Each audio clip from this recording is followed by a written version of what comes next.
Welcome to all of you in my channel topper accounting made easy.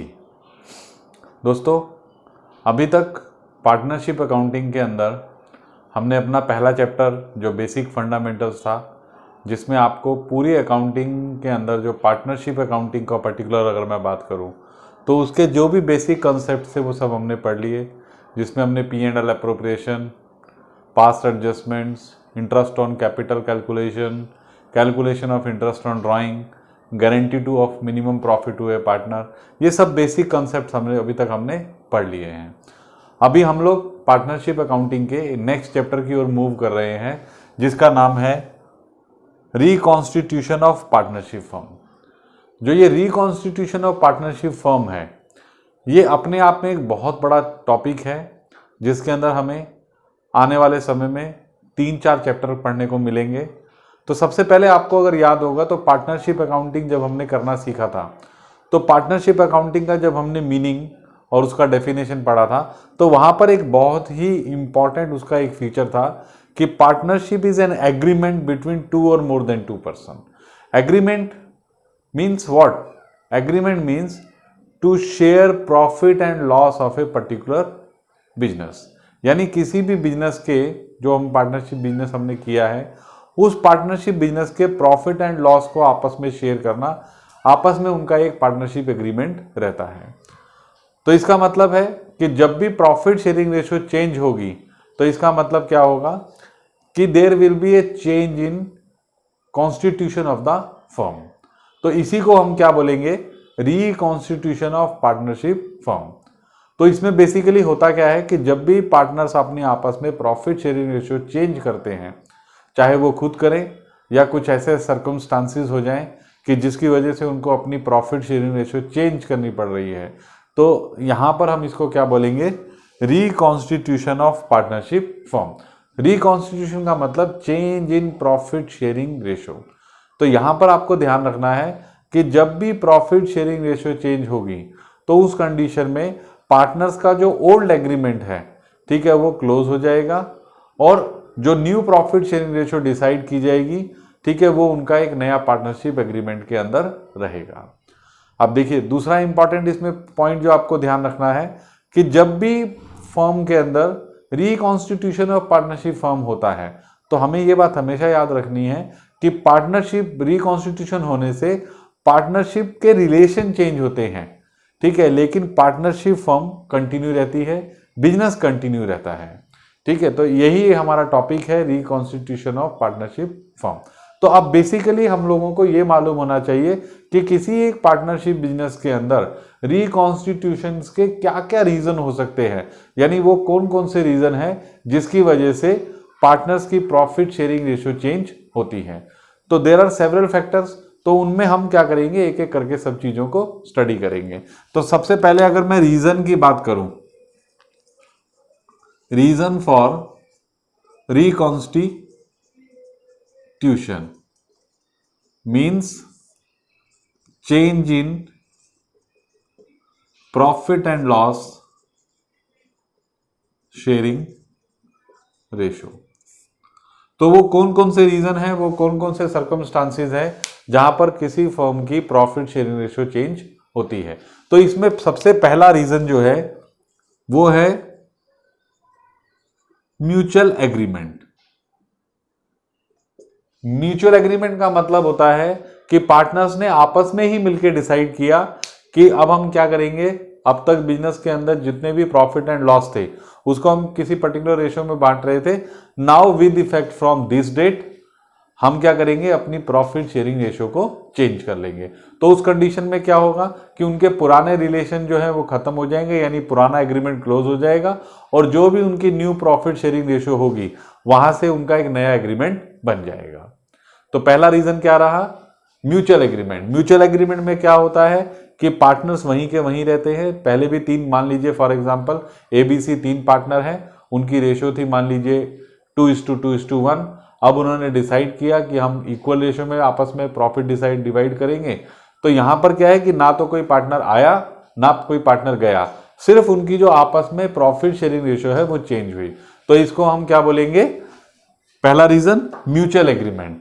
यानी हम उसको ये भी बोल सकते हैं change in profit sharing ratio of existing partner. Existing का मतलब कि जितने पार्टनर हैं उन्होंने ही मिलकर डिसाइड किया कि हमारी रेशियो आज से ये हो जाएगी। इसके बाद दूसरा रीजन ये रहता है, ये तो उनका आपस में म्यूचुअल एग्रीमेंट रहा। इसके बाद दूसरा रीजन रहता है जिसकी वजह से कंपल्सरीली रेशियो चेंज करनी पड़ती है, ठीक है, that is admission of a new partner. Admission of a new partner का मतलब है कि आपस में जब हम बिजनेस कर रहे हैं तो हमने क्या किया कि किसी एक नए पार्टनर को अपने बिजनेस में एंटर किया। तो जब भी एक नए पार्टनर को बिजनेस में एंटर किया जाएगा, कोई न्यू पार्टनर का एडमिशन होगा, तो उस कंडीशन में जो पुराने पार्टनर्स हैं उनकी प्रॉफिट शेयरिंग रेशियो क्लोज हो जाएगी। उसके बाद नए पार्टनर को एक शेयर देकर, ठीक है, हम एडमिट कर लेंगे और न्यू पार्टनर जो इंक्लूड होगा उसके बाद उनकी जो प्रॉफिट शेयरिंग रेशियो है वो नई निकल कर आएगी। तो ये वाले कंडीशन में भी क्या होता है कि पार्टनरशिप फर्म कंटिन्यू रहती है बट उनके रिलेशन आपस में चेंज हो जाते हैं। जैसे फॉर एग्जांपल ABC 3 पार्टनर हैं, उन्होंने D को एडमिट किया। अब D को एडमिट करने के बाद क्या है कि पहले प्रॉफिट जो 3 लोगों में बढ़ता था, अब वही प्रॉफिट कितने लोगों में बटेगा, 4 लोगों में, ठीक है। जैसे तो उस कंडीशन में इसको हम क्या बोलेंगे, ये भी reconstitution of the partnership firm है। क्यों? क्योंकि इनमें रिलेशन चेंज हुए प्रॉफिट शेयरिंग रेशियो के, नया एग्रीमेंट बना। पहले एग्रीमेंट में 3 पार्टनर थे, अभी चौथे नए एग्रीमेंट के अंदर 4 पार्टनर हैं, ठीक है। इसके बाद जिस तरह से एडमिशन होने से रेशियो चेंज होती है, उसी तरह से रिटायरमेंट ऑफ ए पार्टनर, जब किसी फर्म के अंदर अगर मान लीजिए कि कोई पार्टनर रिटायर हो रहा है, तो उस कंडीशन में जब भी कोई पर्सन रिटायर होगा तो तब भी कंपल्सरली उनकी प्रॉफिट शेयरिंग रेशियो चेंज हो जाएगी। यहां पर फिर वापस मैं एक छोटा सा एग्जांपल लेता हूं कि मान लीजिए कि ABC 3 पार्टनर हैं, वो आपस में प्रॉफिट शेयरिंग रेशियो को डिवाइड कर लेते हैं अपने एग्रीमेंट के हिसाब से। अभी मान लीजिए कि C ने डिसाइड किया कि he is going to retire from the partnership firm due to any of the reason, ठीक है। तो उस कंडीशन में क्या होगा कि पहले जो प्रॉफिट 3 लोगों में बांटा जाता था, C के जाने के बाद वही प्रॉफिट कितने लोगों में डिवाइड किया जाएगा, 2 लोगों में। रेशियो क्या हो सकती है, that's depend upon their agreement, क्या एग्रीमेंट करते हैं। तो यहां पर भी क्या होगा कि पार्टनरशिप फर्म कंटिन्यू रहेगी। पहले 3 पार्टनर थे, अब 2 रह गए। क्यों? क्योंकि एक पार्टनर रिटायर हो गया। तो ये भी एक रीजन है रिकॉन्स्टिट्यूशन ऑफ पार्टनरशिप फर्म का। इसके बाद चौथा रीजन आता है डेथ ऑफ ए पार्टनर। मान लीजिए कि किसी कंटिन्यूइंग फर्म के अंदर ऑल ऑफ ए सडन किसी पार्टनर की डेथ हो जाती है, तो उस कंडीशन में भी क्या होगा कि एक पार्टनर कम हो जाएगा बिजनेस के अंदर। तो जो प्रॉफिट पहले मान लीजिए 3 पार्टनर है, 3 लोगों में डिवाइड किया जाता है, तो एक पार्टनर की डेथ होने के बाद वही profit and loss sharing ratio 2 partners के लिए रह जाएगी।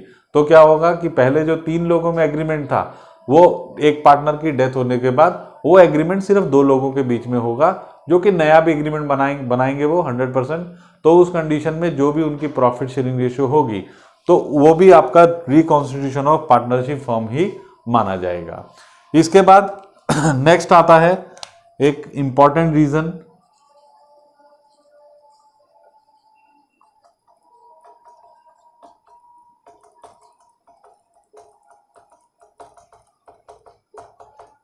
ये आपके लिए बिल्कुल नया है, amalgamation of 2 partnership firm. Amalgamation का मतलब होता है कि जब 2 पार्टनरशिप फर्म मान लीजिए सेपरेट बिजनेस कर रही हैं, उन्होंने मिलकर डिसाइड किया कि हम अपने बिजनेस को मिलकर ज्वाइन कर लेते हैं, तो that is called amalgamation. Amalgamation का मतलब कि 2 फर्म का आपस में जुड़ जाना। तो इस तरह से मान लीजिए कि A और B 2 पार्टनर हैं एक फर्म के अंदर, और यहाँ पर C और D मान लीजिए 2 पार्टनर हैं। तो उन दोनों फर्म ने मिलकर डिसाइड किया कि हम मिलकर अब जॉइंट बिजनेस करेंगे। तो वो जो जॉइंट पार्टनरशिप हो जाएगी उनकी, तो उसको भी हम क्या बोलेंगे, रिकॉन्स्टिट्यूशन ऑफ पार्टनरशिप फर्म। क्यों? क्योंकि पहले AB के रिलेशन अलग थे, CD के अलग थे। अब उन चारों को मिलाकर एक नया एग्रीमेंट बनेगा और चारों की जो भी न्यू प्रॉफिट शेयरिंग रेशियो होगी, that will be the result of reconstitution of partnership firm. तो ये हमारा जो है रिकॉन्स्टिट्यूशन ऑफ पार्टनरशिप फर्म है, जिसके अंदर हमने वेरियस रीजन डिस्कस किए कि कौन कौन से रीजन से रिकॉन्स्टिट्यूशन हो सकता है। अभी हम इन सब रीजन को भूल जाते हैं, क्योंकि ये सारे के सारे रीजन जो हैं एक कंप्लीट चैप्टर बनकर आपके सामने आएंगे। अभी सबसे पहले हम बात करते हैं, जो पहला रीजन था जिसको हमने लिखा था म्यूचुअल एग्रीमेंट। म्यूचुअल एग्रीमेंट के अंदर पार्टनर मिलकर ही डिसाइड करते हैं कि हम आपस में अपनी प्रॉफिट शेयरिंग रेशियो को चेंज कर रहे हैं।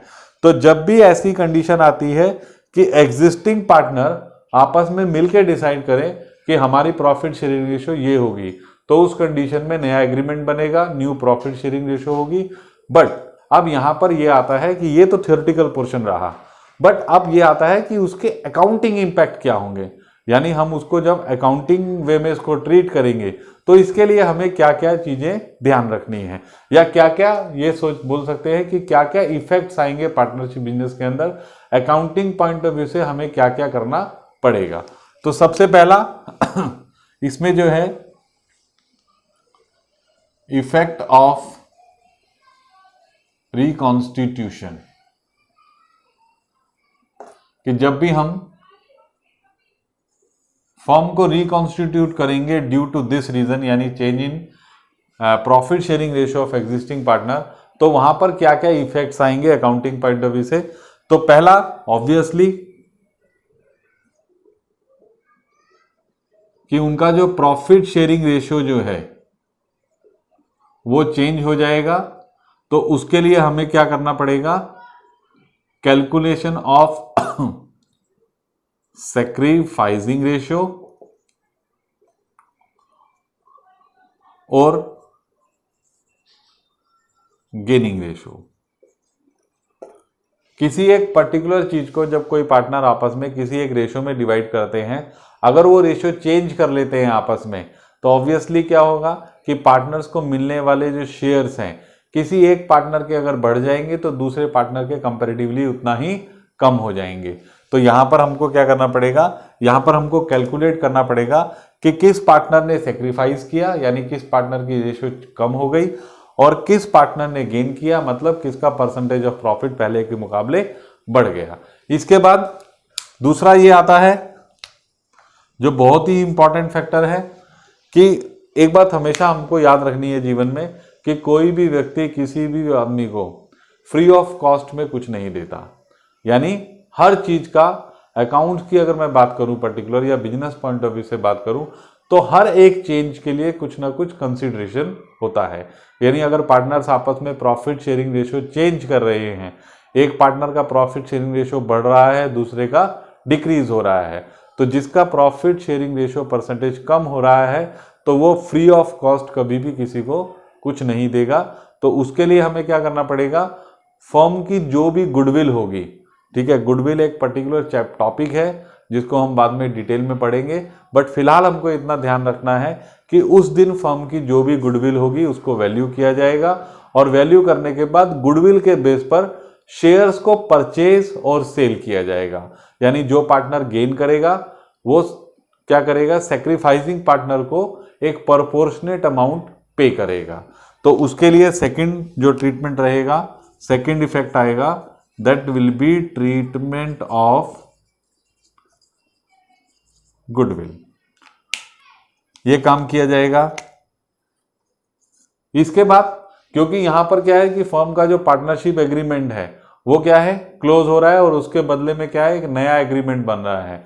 तो जो भी उनकी पुरानी प्रॉफिट शेयरिंग रेशियो है, उस प्रॉफिट शेयरिंग रेशियो में उस डेट तक फर्म के पास जितने भी पुराने प्रॉफिट्स पड़े हुए हैं, जितने भी रिजर्व्स रखे हुए हैं, और सम टाइम क्या हो सकता है, कुछ लॉसेस भी हो सकते हैं पुराने एक्यूमुलेटेड, तो वो सारे के सारे प्रॉफिट एंड लॉस और रिजर्व्स पार्टनर्स को उनकी ओल्ड रेशियो में ट्रांसफर कर दिए जाएंगे, ताकि जब वो नई फर्म में एंटर करे, न्यू अरेंजमेंट के अंदर एंटर करे, तो वहां पर उनको बिल्कुल फ्रेश हो, यानी कुछ भी पुराना रिजर्व या प्रॉफिट और लॉस हमको छोड़ना नहीं है। तो नेक्स्ट ट्रीटमेंट जो रहेगा, नेक्स्ट अकाउंटिंग इफेक्ट जो आएगा वो क्या रहेगा, transfer of old profit and loss and reserves. जैसा कि हमने फंडामेंटल के चैप्टर में भी पढ़ा था कि पार्टनर जो है P&L एप्रोप्रिएशन करते समय कई बार सारा का सारा प्रॉफिट आपस में नहीं बांट लेते, कुछ प्रॉफिट को रख लेते हैं बचाकर, चाहे वो डायरेक्ट प्रॉफिट के रूप में ही रख लें और चाहे वो रिजर्व्स के रूप में रख लें उसको। तो आपके पास अगर पार्टनरशिप फर्म में कोई भी पुराने रिजर्व या एक्यूमुलेट प्रॉफिट या लॉसेस पड़े हुए हैं तो उन सभी रिजर्व्स को, एक्यूमुलेटेड प्रॉफिट लॉसेस को हम क्या करेंगे, ओल्ड पार्टनर्स को, यानी उनकी जो प्रॉफिट शेयरिंग रेशो है ओल्ड वाली, उसमें हम लोग डिवाइड कर कर खत्म कर देंगे। इसके बाद नेक्स्ट आता है रीवैल्यूएशन ऑफ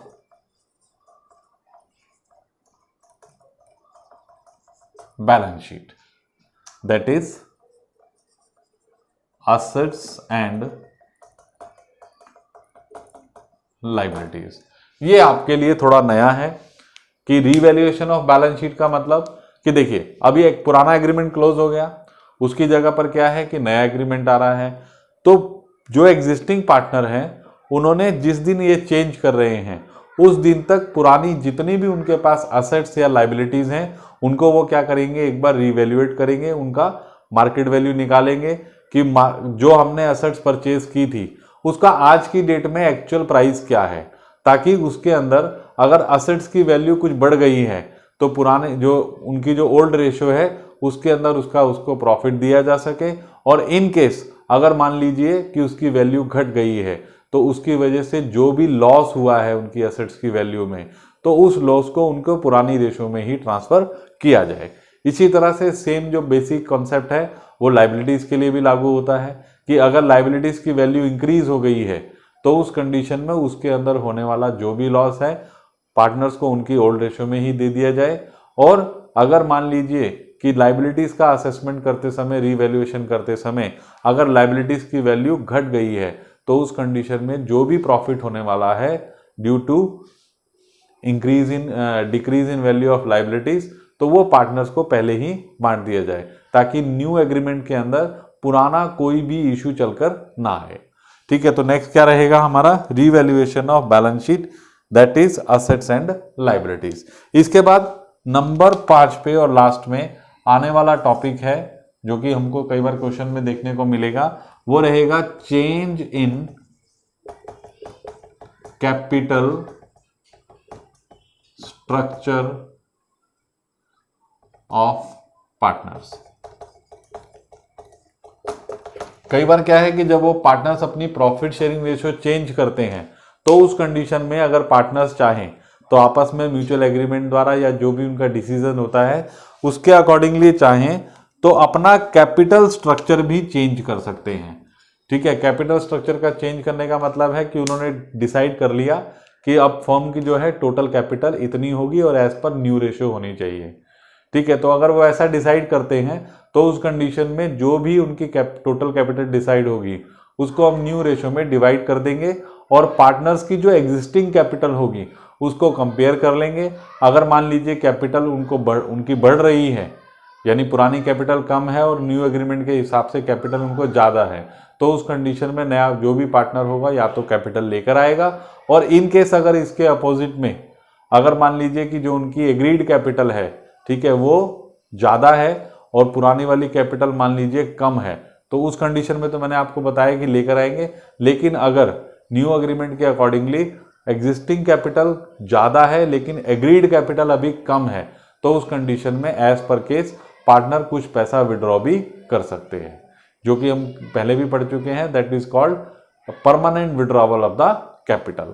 तो ये सब अकाउंटिंग इफेक्ट हमें इसमें पढ़ने को मिलेंगे, जिसमें पहला change in profit sharing ratio, that is calculation of sacrificing और गेनिंग रेशियो।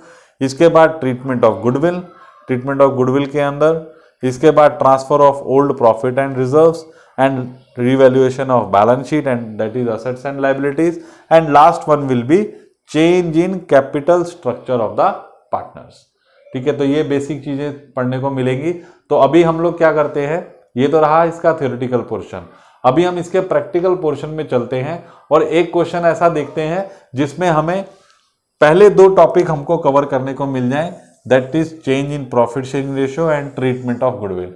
यानी वो किस तरह से प्रॉफिट शेयरिंग रेशियो चेंज करेंगे, पार्टनर्स की रेशियो जो है बढ़ेगी या कम होगी, तो उसके बेस पर किस तरह से वो गुडविल का ट्रांजैक्शन करेंगे, गुडविल के बेस पर अपने प्रॉफिट शेयरिंग रेशियो के अंदर जो चेंज आ रहा है उसको कैसे इफेक्ट किया जाएगा, कितना अमाउंट पार्टनर गेन कर रहा है वो सेक्रीफाइसिंग पार्टनर को गुडविल के बेस पर पैसा कैसा देगा। तो चलिए एक क्वेश्चन इसका भी देख लेते हैं। सबसे पहले हम क्वेश्चन पे नज़र डाल लेते हैं। ये क्वेश्चन आपको वीडियो के डिस्क्रिप्शन में भी मिलेगा, बट उसकी क्या कंटेंट है एक बार देख लेते हैं। XYZ 3 पार्टनर हैं, इनकी ओल्ड रेशियो है 5:3:2। अभी न्यू रेशियो उन्होंने डिसाइड किया है कि इनकी न्यू रेशियो रहेगी 1:1:1। इनके पास जनरल रिजर्व हैं 1 लाख रुपए के और goodwill of the firm valued at ₹2,70,000। तो अगर इस तरह का क्वेश्चन आपके पास है कि जिसमें आपको पता लग रहा है कि पार्टनर्स आपस में ही एग्जिस्टिंग पार्टनर रेशियो चेंज कर रहे हैं, तो उस कंडीशन में हमारा सबसे पहला काम क्या होगा कि आप क्या करेंगे, सबसे पहले चेंज निकालेंगे। चेंज निकालने के लिए हम क्या करेंगे, न्यू माइनस ओल्ड, यानी जो नया शेयर है उसको पहले रख लेते हैं, पुराने वाले शेयर को बाद में रख लेते हैं। तो 3 पार्टनर हैं इसमें, पहला X, दूसरा Y, तीसरा Z। X की न्यू रेशियो है 1/3, Y की भी 1/3 और Z की भी 1/3। इसमें से माइनस किया इनका ओल्ड शेयर कितना है 5/10 -3/10 -2/10। इसका हम एलसीएम ले लेते हैं, कितना आ गया 30, 10 1 10 -15, तो ये कितना आया -5/30। अगर न्यू शेयर पहले लिखा हमने उसमें से ओल्ड शेयर माइनस किया, तो अगर ये माइनस आ रहा है तो इसका मतलब क्या है कि पहले उसके पास ज्यादा शेयर था, तो यहां पर इसने क्या किया, सेक्रीफाइस किया। यहां पर क्या किया इसने, सेक्रीफाइस किया।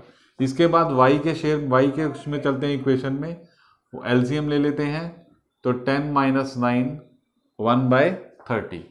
तो देखिए इसका मतलब नया शेयर ज्यादा है, पुराना शेयर कम है, तो हम यहां पर क्या करेगा, पार्टनर गेन करेगा। इसके बाद जेड के इसमें चलते हैं, जेड का न्यू शेयर है 1/3, जबकि ओल्ड शेयर था ओनली 2/10। तो अब इसका एलसीएम लेते हैं, 30 आ गया, तो ये कितना आया 10 - 6 4/30। तो इसका मतलब इसने गेन किया। तो ये आपको सबसे पहले चेंज निकालना है, न्यू माइनस ओल्ड। अगर आपका आंसर माइनस बचता है तो it means the concern partner has sacrificed his share, और अगर प्लस में बचता है तो इसका मतलब उन्होंने गेन किया है। तो अब इसमें चेंज तो हमने निकाल लिया, तो अब हमको क्या करना है, इसके बेस पर वो क्या करेंगे, गुडविल को कैसे इफेक्ट करेंगे, तो ये सब देखेंगे। तो अब सबसे पहले हम क्वेश्चन में देखते हैं कि यहाँ पर पुराने रिजर्व पड़े हैं। तो मैंने आपको जैसे कि पहले भी बताया है कि जब भी आपस में पार्टनर रेशियो चेंज करते हैं, जब भी शेयर चेंज करते हैं, उनकी प्रॉफिट शेयरिंग रेशियो चेंज होती है, तो पुराने जितने भी आपके पास रिजर्व्स हैं, प्रॉफिट्स हैं, उनको पार्टनर्स को उनकी ओल्ड रेशियो में ही डिवाइड कर देना है। तो यहाँ पर रिजर्व कितना है 1 लाख और ओल्ड रेशियो कितनी है 5:3:2। तो हम क्या करेंगे, जनरल रिजर्व को ट्रांसफर कर देंगे। तो इसके लिए एंट्री हो जाएगी general reserve account debit to X capital to Y capital to जेड्स कैपिटल। तो नरेशन हो जाएगी being general reserve distributed in old ratio, that is 5:3:2। तो 1 लाख रुपीज के रिजर्व हैं, एक्स को 50,000, वाई को 30,000 एंड जेड को 20,000। ठीक है, ये पहला हो गया एंट्री। इसके बाद हम आपको क्या करना है कि जो उनके प्रॉफिट शेयरिंग रेशियो में चेंज आए हैं उसके अकॉर्डिंगली क्या होगा कि जो पार्टनर गेन कर रहे हैं, गेनिंग पार्टनर सेक्रीफाइसिंग पार्टनर को कुछ अमाउंट पे करेंगे। तो उसके लिए हमको क्या करना पड़ेगा, जो पार्टनर गेन कर रहे हैं उनको आप डेबिट कर देंगे। तो उनको डेबिट करेंगे तो क्या होगा, wise capital account debit Jades capital account debit क्योंकि एक्स ने पूरा शेयर सेक्रीफाइस किया है टू एक्स कैपिटल अकाउंट। अब ये आता है कि अमाउंट क्या लिखा जाएगा, तो जो भी शेयर परचेज किए जाएंगे या सेल किए जाएंगे उसका बेस मैंने आपको क्या बताया था कि उसका बेस रहेगा कि उस दिन फर्म की गुडविल की वैल्यूएशन क्या है। तो अगर हम उनके शेयर निकाल लें आपस में, तो देखिए एक्स ने कितना सेक्रीफाइस किया है 5/30, तो उसको फर्म की गुडविल कितनी है उस डेट में 2,70,000। तो हम इसके बेस पर कितना अमाउंट इसको मिलना चाहिए, तो ये अमाउंट आ जाएगा 45,000 रुपीज। इसके बाद y ने गेन किया है 1/30, तो y को पे करना पड़ेगा 2,70,000 का 1/30, तो जो कितना आ जाएगा 9,000। z ने गेन किया है 4/30, तो इसको फर्म की गुडविल 2,70,000 का 4/30 इसको पे करना पड़ेगा, तो जो कि कितना आ जाएगा 36,000। तो इस कंडीशन में हम क्या करेंगे कि y जो है 9,000 रुपीज से डेबिट होगा, z जो है 36,000 से डेबिट होगा, और टोटल मिलाकर 45,000 रुपीज x को दे दिए जाएंगे। ठीक है, तो इसकी नरेशन लिख देंगे, being change in profit change ratio adjusted, कि आपने जो भी change in profit change ratio था उसको एडजस्ट कर दिया। तो यहां पर आकर हमारा ये पहला प्रैक्टिकल क्वेश्चन खत्म होता है। मैं उम्मीद करता हूं कि इसके कॉन्सेप्ट आपको क्लियर हो गए होंगे, और आगे भी हम इस तरह के क्वेश्चंस इससे रिलेटेड करते रहेंगे। Thank you.